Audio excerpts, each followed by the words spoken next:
आगे बात करें, हम इंडिया टीवी पर लगातार आपको एक एक सीट के बारे में बता रहे हैं कि कौन सी सीट पर कौन आगे चल रहा है और किस तरह की लीड है और क्या कुछ फैक्टर्स हैं। अब बात कर लीजिए हावड़ा की, तो कहा जा रहा था कि हावड़ा, हुबली, कोलकाता, क्या यहां पर भगवा खिलेगा? प्रधानमंत्री ने जो नौका विहार किया था, क्या ये जो पूरा का पूरा रीजन है उसको वो मां गंगा के आशीर्वाद से वहां पर कमल खिला पाएंगे? तो फिलहाल लग रहा है कि कुछ नहीं, अच्छी खासी सेंधमारी यहां पर भगवा आपको नजर आ रहा होगा बीजेपी का रंग। देखिए, बल्ली, हावड़ा उत्तर, यहां पे बीजेपी लीड करती हुई दिख रही है। हावड़ा मध्य, शिवपुर, हावड़ा दक्षिण, संक्रेल, पांचला टीएमसी लीड करती हुई दिख रही है। उलबेरिया पूर्व की हम बात करें, यहां पर कहा जा रहा था कि हिंदू मुस्लिम डिवाइड जो है बहुत क्लियर है। साथ ही साथ कई लोग जो हैं जो पलायन कर गए थे उनके अंदर भी बहुत ज्यादा नाराजगी थी इस पूरे के पूरे सिस्टम में, और जो मूर्ति तोड़ने की जो घटनाएं हुई थी ये पूरे के पूरे इस रीजन का था, तो वहां पर कंसोलिडेशन हाई था। तो उलबेरिया पूरब, उलबेरिया उत्तर, उलबेरिया दक्षिण, श्यामपुर, बगनान, अमता, उदय नारायणपुर, ये सारी की सारी सीटें जो है इस रीजन की बीजेपी फिलहाल लीड करती हुई नजर आ रही है। और इसमें सबसे बड़ा कंट्रीब्यूशन यही कहा जा रहा था कि वहां पे जो लगातार घटनाएं हो रही थी वो हिंदू सेंटिमेंट्स को हर्ट कर रही थी और वहां पे कंसोलिडेशन धीरे धीरे हो रहा था, जबकि यहां पर पहले बीजेपी का इस तरह का परफॉर्मेंस नहीं था। श्रीरामपुर में जगत बल्लभपुर की बात करें तो बीजेपी लीड कर रही है। डोमपुर, उत्तरपाड़ा में टीएमसी लीड कर रही है। श्रीरामपुर, चामदानी में बीजेपी लीड कर रही है। चंडीतला में टीएमसी और जंगीपारा में बीजेपी लीड कर रही है। हुगली की बात करें, सिंगूर में यहां पर बीजेपी लीड कर रही है।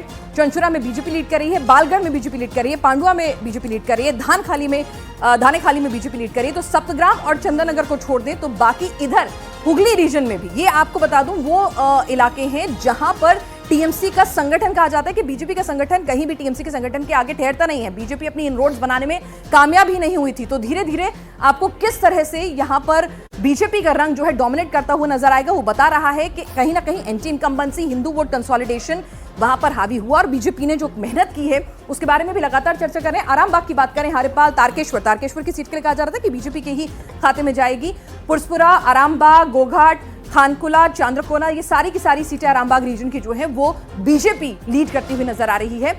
तमलुक, पंचकुरापुरा, मोयना, नंदकुमार, महिषादल, हल्दिया, नंदीग्राम, तो नंदीग्राम में शुभेंदु अधिकारी है, तो ये सीटें भी फिलहाल बीजेपी ही लीड करती हुई नजर आ रही है। तो इनरोड्स की बात हो रही थी कि कहां कहां बीजेपी ने इनरोड्स किया है, तो हम आपको एक एक करके वो तमाम तस्वीरें दिखा रहे हैं। अब घाटल, कांथी, मेदिनीपुर, झारग्राम, पुरुलिया और बांकुरा, इन लोकसभा सीटों के हिसाब से आपको यहाँ पर डिटेल दे दें।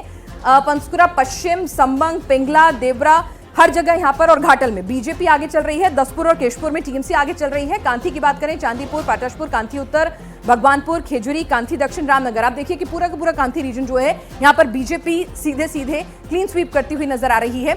मेदिनीपुर की बात करें तो पिछली बार कहा जा रहा था कि दीदी पिछली बार भी अच्छा करती बीजेपी पूर्वी मेदिनीपुर में और पश्चिमी मेदिनीपुर में, लेकिन वहां पर क्योंकि दीदी खुद उस रीजन में आ गई थी तो इसीलिए वहां पर फायदा हुआ था। तो बीजेपी अब उसकी भरपाई करती हुई नजर आ रही है। एग्रा, दांतन, कोश्यारी, खड़गपुर सदर, नारायणगढ़ और मेदिनीपुर, ये सीटें जो है बीजेपी के खाते में जाती हुई फिलहाल शुरुआती लीड्स में दिख रही हैं। सिर्फ खड़गपुर टीएमसी के खाते में है। झारग्राम में 4-0 उस रीजन की बात करें तो वहां पर बहुत ज्यादा कुछ नहीं था बीजेपी के लिए, लेकिन वहां भी इनरोड्स बनाने में कामयाब हुई है। नायग्राम, गोपीबल्लभपुर, झारग्राम, तीनों सीटों पर बीजेपी लीड कर रही है। गरबेटा, सालबुनी, बिनपुर, बंदवान में टीएमसी लीड कर रही है। अब पुरुलिया की बात कर लें, पुरुलिया में आप देखिए कि सब कुछ भगवा है। काशीपुर, पारा, मानक बाजार, पुरुलिया, जयपुर, भागमुंडी, बलरामपुर, ये सब आपको यहाँ पर बीजेपी के रंग में रंगा नजर आएगा फिलहाल शुरुआती ट्रेंड्स में। बांकुरा की बात करें, रघुनाथपुर, सालतोरा, छतना, यहां पर बीजेपी लीड कर रही है। तालडांगरा, बांकुरा में बीजेपी लीड कर रही है। रायपुर की सीट, हालांकि कहा जा रहा था कुछ पोल्स रायपुर की सीट भी बीजेपी के खाते में जाते हुए दिखा रहे थे, क्योंकि वहां पर जो कास्ट कॉम्बिनेशंस बन रहे थे और जो नाराजगी थी, कई फैक्टर्स जो हैं वो रायपुर में बीजेपी के खाते में जाते हुए दिख रहे थे। तो इस सीट पर वॉच रहेगी, लेकिन रानीबांध और रायपुर अभी फिलहाल टीएमसी लीड कर रहे हैं। अगली सीटों की हम बात करें तो हम आपको यहां पर बता रहे हैं कि जो 42 लोकसभा है उनके हिसाब से जो तमाम सीटें हैं उसमें क्या कुछ रंग आपको नजर आ रहा है, कौन कहां से लीड करता हुआ नजर आ रहा है। अब विष्णुपुर, बर्धमान, दुर्गापुर, बर्धमानपुरा, बोलपुर, आसनसोल, बीरभूम की बात कर लेते हैं। विष्णुपुर में बात करें, बरजोरा में टीएमसी लीड कर रही है। ओंडा, विष्णुपुर, कातलपुर, इंडस, सोनमुखी, खंडघोष में बीजेपी लीड कर रही है। बर्धमान, दुर्गापुर की बात करें, बर्धमान दक्षिण में टीएमसी की लीड है। मुंटेश्वर में बीजेपी की लीड है। भातर, गलसी की सीट कहा जा रहा था कि हाँ बीजेपी यहां पर इनरोड करेगी। दुर्गापुर पश्चिम में भी बीजेपी लीड बनाए हुए है। सिर्फ बर्धमान उत्तर को छोड़ दें तो यहां पर बर्धमान उत्तर तो बीजेपी है। बात करें तो यहां पर बर्धमान दक्षिण में टीएमसी है और बर्धमान उत्तर में टीएमसी यहां पर आपको नजर आ रही है। बर्धमान पूरब की बात करें तो रैना, पूर्वस्थली दक्षिण और पूर्वस्थली उत्तर, ये 3 सीटें बीजेपी के खाते में जाती हुई दिख रही हैं, लेकिन जमालपुर, कालना, मेमारी, कटवा ये टीएमसी के खाते में दिख रही हैं। बोलपुर में भी बीजेपी ने यहां पर गेन किया है। केतुग्राम, मंगलकोट, आसग्राम, में बीजेपी की लीड है। आसनसोल में आप देखिए कि रानीगंज, जमुरिया, आसनसोल दक्षिण, आसनसोल उत्तर, कुल्टी, बाराबनी, यहां को लेकर बीजेपी बुलिश भी थी। तो यहां पर बीजेपी अच्छा खासा यहां पर आपको गेंद रही है। पांडेश्वर की सीट है वो सिर्फ टीएमसी के यहां पर लीड करती हुई नजर आ रही है। बीरभूम, दुबराजपुर, सूरी, सेंथिया, रामपुर हाट की सीटें बीजेपी लीड कर रही है। हसन, नल्हाटी, मुरारई जो सीटें हैं वो टीएमसी लीड कर रही है।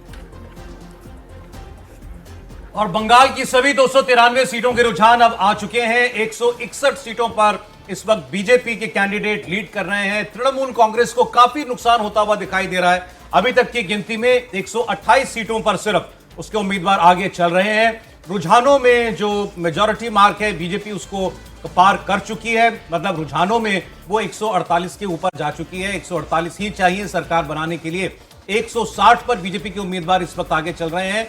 और तृणमूल कांग्रेस जिसको पिछली बार 215 सीटें मिली थी वो इस बार काफी नुकसान उठाती हुई दिख रही है। 128 सीटों पर इस वक्त टीएमसी के उम्मीदवार आगे हैं। शुभेंदु अधिकारी का दावा है कि टीएमसी 100 के नीचे जाएगी और 170 के ऊपर हर हाल में भारतीय जनता पार्टी को इस आज के दिन सीटें मिलेंगी। हमको देखना होगा। और अब लगभग 2 घंटे की काउंटिंग जो है वो हो चुकी है। 9:45 बज रहे हैं और उस बीच आप देख रहे हैं ये अभी तक के ट्रेंड्स।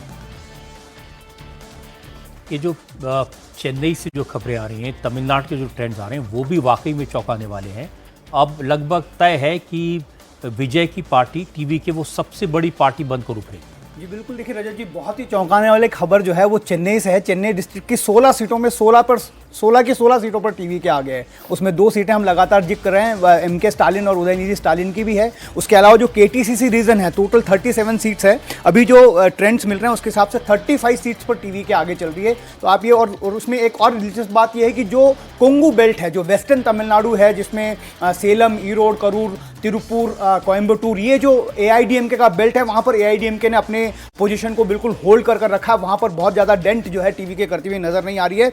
इस लिहाज से अगर हम साउथ की भी बात कर ले तो तिरुचि, मदुरई, ये 2 ऐसी सीट्स हैं जहाँ पर बहुत ज़्यादा डीएमके प्रभावशाली तरीके से परफॉर्मेंस देती रही है, लेकिन वहाँ पर भी टीवी ने बहुत बड़ा डेंट किया। तो ओवरऑल अगर ये फिगर होल्ड करते तो ऐसा लग रहा है कि जहाँ जहाँ पर डीएमके स्ट्रांग थी वहाँ पर टीवी ने बहुत बड़ा डेंट किया। और केटीसीसी रीजन इसका बहुत बड़ा एग्जाम्पल। स्टालिन और उदयनिधि ये अगर अपनी सीट पर पीछे हैं तो ये बहुत बड़ी खबर है। इसका मतलब है कि डीएमके पूरी तरह से साफ हो जाएगी तमिलनाडु में।